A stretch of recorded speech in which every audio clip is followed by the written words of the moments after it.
Nous continuons notre tour des différents espaces verts de la ville de Billy-Berclau. Nous sommes ici maintenant à l'entrée de ville entre Billy-Berclau et Beauvais.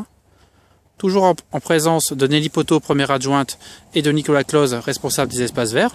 Bonjour Madame Poteau. Bonjour. Est-ce que vous pouvez nous expliquer un peu l'endroit où nous sommes et un peu la genèse du projet?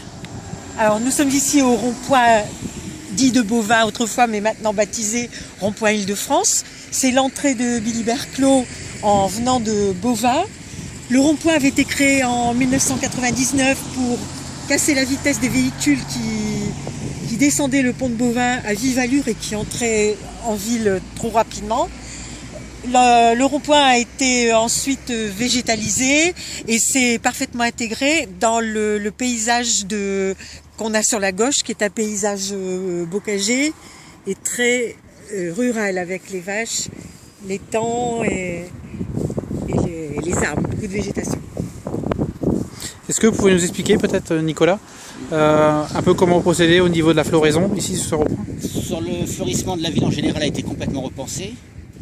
On est passé sur une floraison de vivaces, 100%, dans tous les massifs et jardinières de la ville. Donc ici on a différentes espèces de vivaces.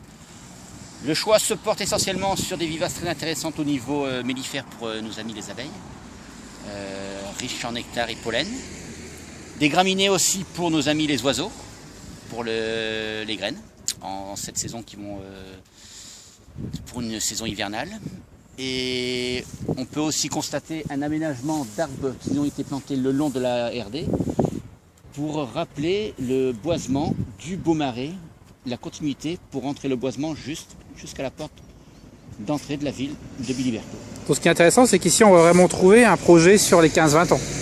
Les arbres sont plantés, oui, sur les 15-20 ans. Ce sera des futures niches écologiques pour les oiseaux.